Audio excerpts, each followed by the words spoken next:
Boing, not moving. Yes, the rabbit doesn't do that. The rabbit is hiding. This unfortunate rabbit made a bad decision. He came out and he went, ah, right? Does he just stay there and go, well, since I'm here, let's play? No, he came out. The dog looks at him and he goes, whoa. Now notice, listen, because that's what a rabbit does. Ah! Now jump, no problem. But the noise and the movement needs to be there. Now, we do have, you and I, we know that we have a goal of getting the dog to bite the toy. So that is different than the natural prey sequence, right? But we have to pretend here. So you have to do a little make-believe. In my experience, the easiest thing is figure eights. So if you watch, now I'm going to move to the table so you have the visual. So just for your own muscle memory, this is the tail of the toy. It's going this way, and then around this way, and then this way, and then this way. Now, I want to keep my back straight when I'm doing this. So when I'm on the floor, because you don't want to get hurt, right? So when I'm on the floor, I may move my body, I may rock my body a little bit, but I don't want to do too much with bending over this way. You don't want to round your back. Keep your back up and straight. This matters way more when the dog gets bigger, and I'll be on some of you because I hate to see the round back. But you can lean forward. Figure eights are very useful because now I'm going to add a little to something to my figure eight. So here's a boring one. This is fine. That's a good starting figure eight for you, right? Now you want to add a little wiggle to your figure eight, right? Wiggly, wiggly, wiggly, wiggly, wiggly. And then we're going to add a little bit more of a snap to your figure eight. And now you got a rabbit. This is a great type of toy for an entry-level dog because it mimics the sound and the movement and the erraticness. Not a good toy for a more developed dog, but it's a great toy for the beginner because you can make it interesting. The rabbit is not going to fly through the air while the puppy chases. Dogs trap the prey into the ground, so it has to be on the ground. It's okay if it jumps, I don't mind that, but it needs to come back down. When the dog actually gets it, let's say your dog goes for the feet. Does your dog stop and say, you probably want to bite me on the neck? No, the rabbit says, I'm going to try to get away. And he is. He's going to keep trying to pull away, right? But remember the part where I just said that you and I know that we want the dog to get it? So what I want you to do, when your dog is trying hard, he's stepping on it, he's clearly thinking about how to do this. What I want you to do is say, it's not a rabbit, it's a mouse. How much can a mouse do when the dog is stepping on it? It can wiggle really, really hard, and it is going to get away. The wiggling cannot change. It must be there. The vibrating, the trying to escape must be there. But it doesn't have to pull. Does that make sense? So my hand is resting lightly, and it comes out. The other kind of dog is, some dogs are just soft. You know, they're just soft. So you want to build their confidence, but that never changes the fact. Let's say you have a dog that bites with its mouth open. We saw one yesterday. That's not unusual, right? Like this. So I'm, help. It got away, but the dog definitely he feels it getting away, and even my own hand wants to shut. We don't just let things do that, right? We shut our hands. The dog shuts the mouth. Now do you go, boom? No. Mouse. So the dog is holding on, maybe not great, but it's a mouse. It's doing a lot of this, but it's actually not really going anywhere. But what if you have a stronger dog? Have it go for it, right? Have some fun. Now you can start pulling. So now we're back to mentally, I'm on the floor, okay, up here. You got a dog, and the dog has bit the toy and is on the toy. Now go back to your figure eights, because what happens is, this is the dog, goes whip, whip, whip, whip, whip. The dog gets whipped around that way. Whip, whip, whip, whip, whip. Now I'm not doing much of anything. I'm just here. But the dog is making figure eights with their body. What that does, it creates cooperative play.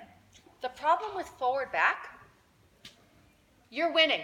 Pull, pull, pull, pull, pull. The dog is winning. Pull, pull, pull, pull, pull. Figure eight sideways, there's no winners or losers. It's an interactive game that you're interacting with together. That's a much nicer thing. The other thing is, especially with a softer dog, if it's pulling you backwards, and so the dog is winning, pulling. And I'm coming, that's kind of a weird rabbit, because what is my body doing? Yeah. And then that makes the dog start to growl, drop their front end and go right as they're pulling. And no matter how hard they pull or how well they do, I just go at them more and more. Sideways completely takes these issues off the table, right? There's none of that. And the problem with pulling towards me, it feels like, God, the dog never gets anything, right? So here's a solution. And it's not like, you can do this, you can do other stuff, but what I do is just turn my body. So the dog is on the toy, I just turn this way. Now when I'm pulling, I'm escaping, I'm trying to get away. The problem with this way, the rabbit is trying to get away, but then why is the rabbit facing the dog? So the dog feels like, I'm trying to hold on, but I'm looking at your face. And that's kind of scary. So this way, if I turn and pull, that feels to the dog like, I'm winning. I'm pulling you down. Now what you'll see, the dog drops their body weight, but usually doesn't growl, because growling is often a sign of over-arousal insecurity. It's what we call a countering behavior, which means it's the dog's way of saying, I'm stronger than you think I am. And I don't want the dog saying that to me. So I pull, and every once in a while I turn and face the dog, put a little pressure, take the pressure off, pull. The other thing is I can pull, face the dog, switch hands. If you do agility, that's a front cross. So that works. That's to give you a break, because it's hard work. So pull, switch. Pull to this side, switch, right? That lets your body kind of rest a little bit. And it's the visual for the dog is easy on the dog.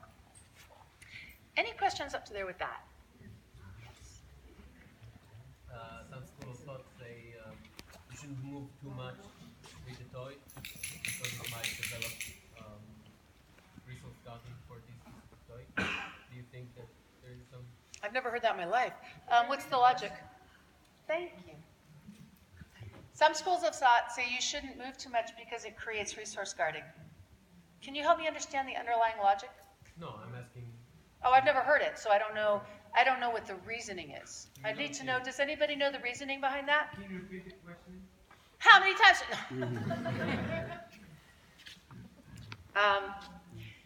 Some schools of thought say not to move a lot when you have the toy because it will create resource guarding.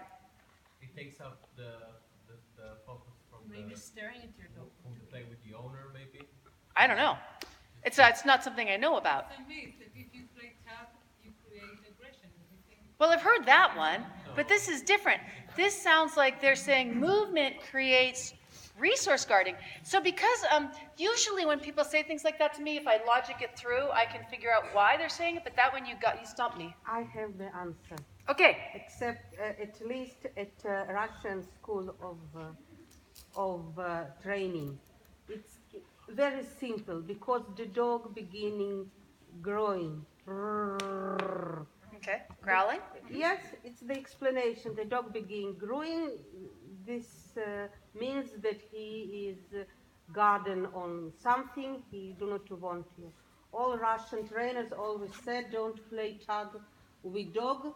He will be very aggressive dog. They're wrong. Something very All right. standard. But that is still different from what you're saying. So what she's talking about is the actual game of tug, which is another issue altogether. I understand the logic of that. So there are some people who say, if you play tug with your dog, you will create aggression. The logic behind it is, one, some dogs growl when playing tug, and we associate growling with aggression. So that's logical. I understand that argument. Don't agree with it, but I understand it. And the second thing is arousal. So when you play tug with the dog, you see arousal.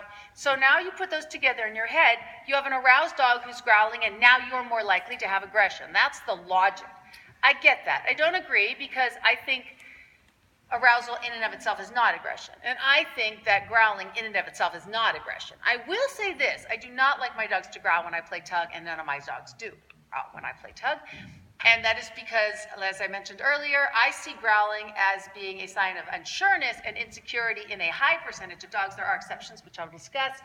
Most dogs growl because they're feeling pressured. It's too much pressure, and they're trying to calm you down. But usually what happens, when you play tug and the dog starts growling and then you misunderstand, you're like, yeah, that's right, ah! And then the dog goes, no, really, stop. And the dog gets a little louder, and you get a little louder, and then the dog walks away. And then the owner says, See, he does this every time. We're having like this great time and then he just disengages.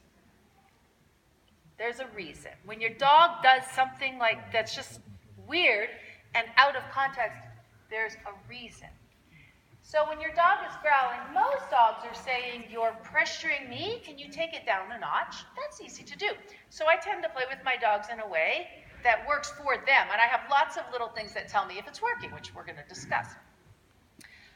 But I'm sorry, to get back to it, I don't have an answer because I don't know the issue.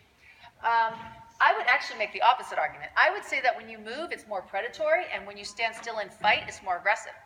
Because the rabbit doesn't want to die. It will fight back if it can.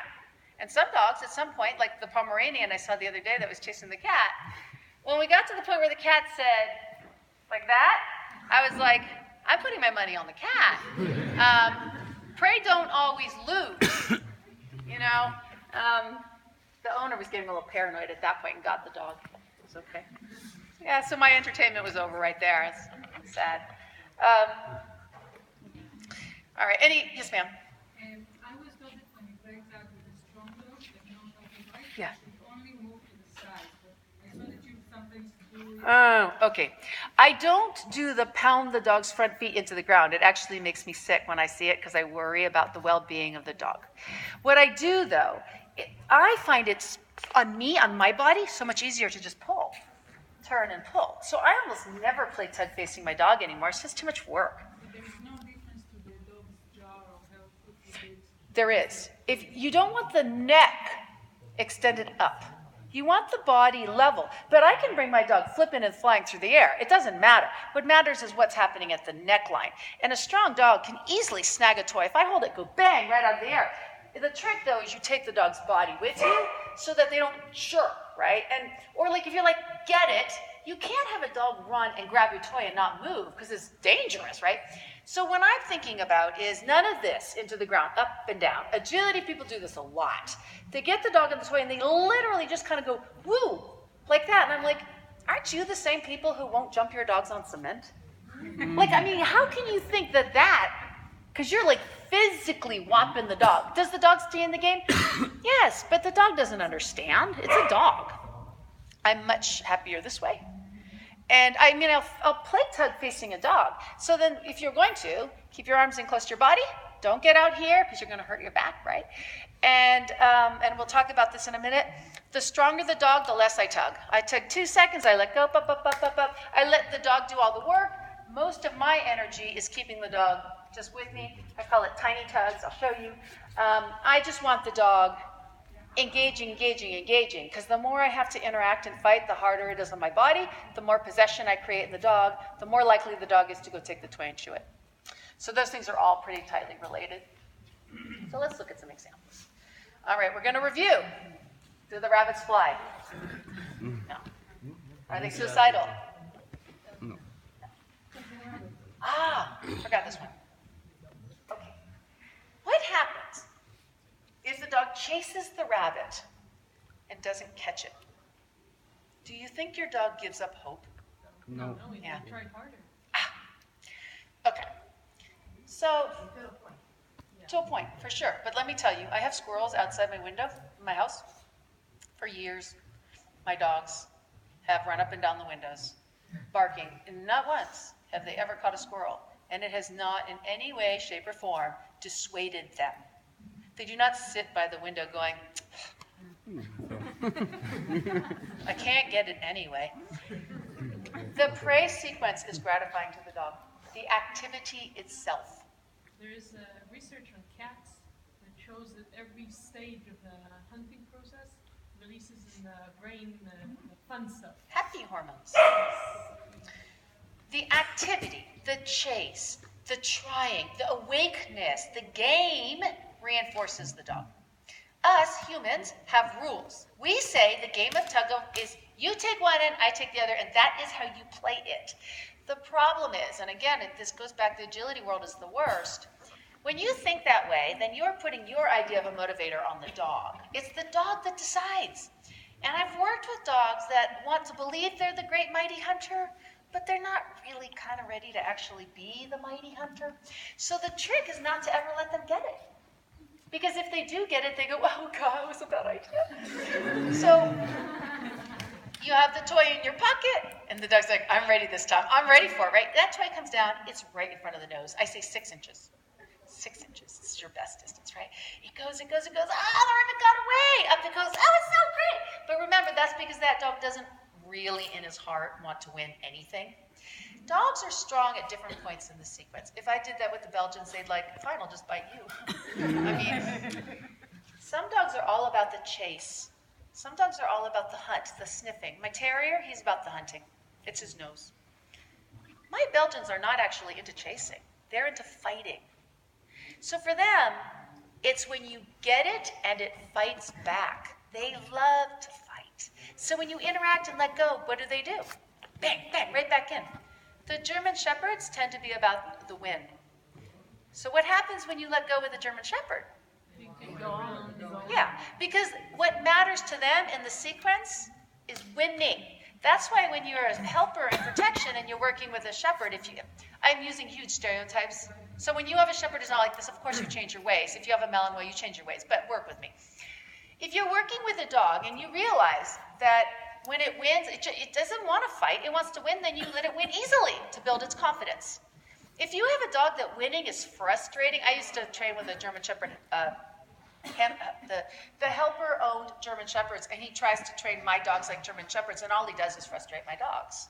Because when they would win, they would come right back because it's too short. Because he'd be like 2 seconds, the dog wins. And I'm like, that is not reinforcing to my dogs. Because what they want is the interactive fight. And his thing is, no, they want to win. No, they don't. The dog's behavior decides, the dog decides. So when I say, does the dog have to catch it? No, the dog decides what is motivating. If your dog loves to chase and is having a wonderful time, good. And because the prey sequence tends to be sequential and one leads to the next, sometimes that dog that just chases and chases for months, one day he wells up all his courage and he gets that toy. And remember, you don't go, oh my God, I'm so pleased, I'll just stuff it in your mouth. No, you still have to try to mouse, vibrate it away. And then if he suddenly starts going, this is fun, now you have some confidence building. And you still have to keep trying. That's where we fall apart because we get so happy that we just can't stay on track. What is the goal of why do we do it? Why do we play with toys? It's to have a good time. Toy play releases stress. It breaks the action of work. It reinforces the behavior. It moves the dog. Lots of reasons to play, none of which rely on the part of the sequence where the dog is strongest. None of it. If a dog chases a toy and never catches it and shows me happy, energy, reinforced, stress relief, I'm happy. If a dog could care less about any of that and just wants to take it and pull out pieces, and if it shows me what he needs, he gets it away from me and he bits it, makes pieces out of it. I might have gotten what I want. Now, I sell toys, so I'm actually all about this. They're like, yeah, but that's a lot of toys. I'm like, yeah, there's a table back there. You buy lots of toys. I can talk about that for people who have that issue. The easiest way to kill toy play is to care too much. The more you care about your dog succeeding, the more you will either consciously or unconsciously do things to sabotage the prey cycle. Because if the rabbit really did want to die, it would change its behavior dramatically.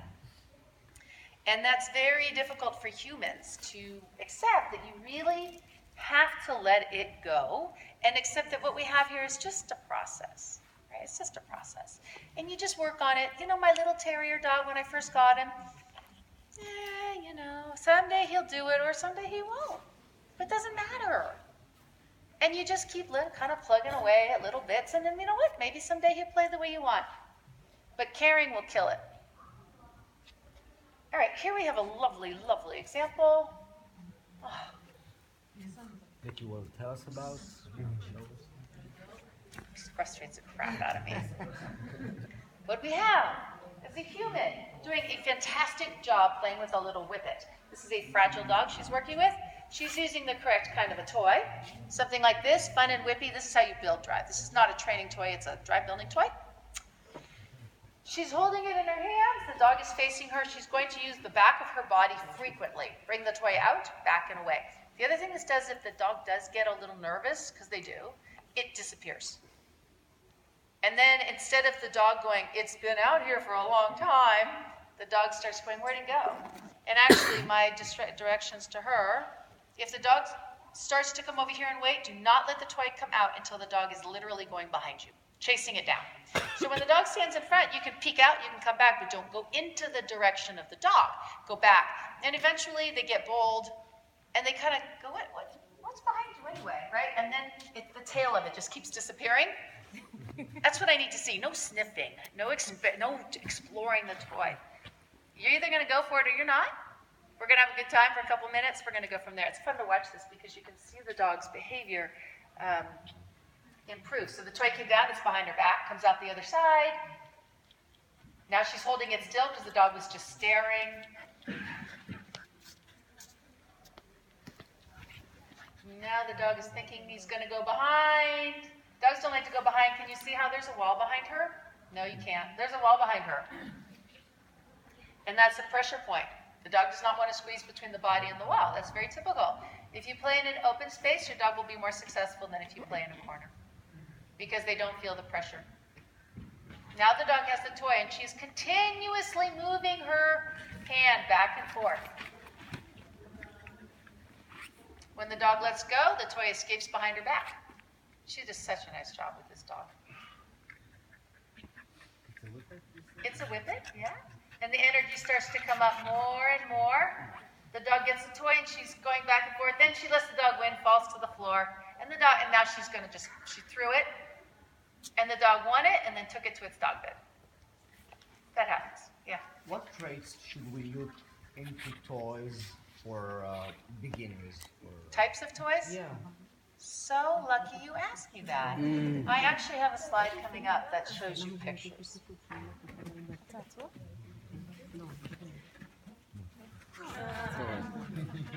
Can, okay, skinny puppy roll and something like that. All right. On this side, you have a long, flippy fleece toy. How much did you pay for that? I know I have plants in the audience, and they ask questions. There's a toy on a long line. You use them in horse training. It's a whip. It's like a whip with the long line on the end. I really like these. And then you just tie the toy, a toy like this, to the end. And boy, you can have some fun with your dog. Just remember 6 inches, right? You always want the dog chasing. This toy is on this picture. What you're looking for: soft, long, whippy. Doesn't make noise. Some dogs prefer smell, right? They like the texture in their mouth of real stuff. If you want to do that. The toys on this side are all variations of sticks. These are sticks made out of different material. Synthetic white, synthetic yellow, leather, jute. Those toys give the handler control because they're stiff. So when you're working with a strong, powerful dog, there you go, like that. That's French linen. So when you're working with a powerful dog, you want something that's relatively stiff because it allows you to control the interaction. If a Malinois has this, you're in trouble. Because when they get this end, you know what they do? They spin you. And once they get that going, you're in trouble. You're just not going to recover because the dog's stronger than you. But with a stick, they can't spin you because it's stiff. Right? So I can control the interaction, get them in close to my body. If they really give me grief, I bring them up in the air. Because when they only have 2 legs down, they kind of lose their ability to shake their head and do things that kind of make you miserable. You want toys, if you're going to use a stick type toy when you're first starting out, very little stuff inside of it, very squishy. As the dog gets bigger and stronger, you want the filling to be stiffer and stiffer and stiffer. Because again, it's who needs control of the interaction. If you're building the dog, you want the dog to be controlling the interaction. If you have an advanced dog, you want to be controlling the interaction. And that's a matter of what is the texture of the toy. These synthetic toys are very, very hard bite for the dog. They don't get their teeth caught in it, so they have only jaw pressure. Whereas anything that's fur or French linen, or the dog's teeth kind of get stuck in the material, so they don't have to work as hard, which is appropriate for a puppy, right? Because you don't want a puppy he's trying so hard, no matter what he does, the toy just keeps coming out of his mouth. That's discouraging. Like when you do your best moves, you do everything right, and you still don't win, that's kind of sad. The puppy is teething now, so it will. When puppies are teething, I let the puppy decide. So if I play and the puppy wants to play and seems to play well and engages, it's fine. But if it keeps biting and letting go and biting, then maybe we'll just do other stuff for a while. Most of my dogs do play through teething, just on a light level. I just don't work that hard. More ball, because fetching doesn't usually hurt. Technique. Yes, ma'am. Very strong, powerful dog with light play style. So you need a strong toy because when he goes into it, but most of the time he doesn't. You're going to suffer. Yeah, what do you do when you have a big, or the other one is when you have an adult, like a Rottweiler type dog that hasn't ever played before, so you have to start with those? Sorry, you're going to hurt. It's a problem because you can't use the heavier toys. What you can do, though, is use the whippy toy, but don't try continuous tug. How about 3 seconds, right? But also, I'm not that big, and I can manage most dogs pretty well. Mostly, it's technique. You keep your back straight. It's a leverage issue. No, almost. My body does all the work. My arms barely move. So my feet are moving. I'm not doing very much at all. I never let the dog get me out there. I'm in here. I do a ton. And I have pictures of that. Oh, wait. Let's look while we can, because, see, look at my back here. Very straight. And I have the dog in between my legs and my knees bent. I'm bending. She's a pretty strong dog. Keep your back straight. Now over here, you can't see it as well. My back is round. My arms are way out here. That's dangerous. Yeah. I usually just sit on. I just go like this. It's. This is energy. Oh, then stand up and let the dog's front feet come up. Just drag him around like a Jack Russell or something. No, just stand up. He doesn't care. Hi. This. Yeah. He doesn't care. If I stand with my hand down at my side, not up, even my small dog, if I have a toy with a bit of a length, his back feet are on the ground. He's not big at all. So if I use a toy like this with a little dog, I wouldn't use a stick with a little dog. It won't work. I don't care. How much damage can a 10-pound dog do to me? Not much. So with a little dog, I start here. As soon as he's on it, if you look at the bottom of this toy, he's mostly on the ground.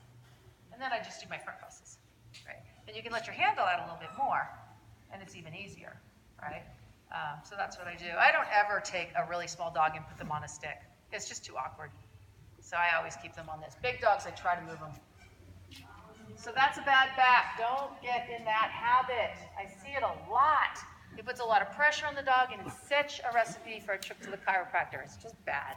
Or permanent back damage. Strong dogs. So some of your options. Oh, so hard to see.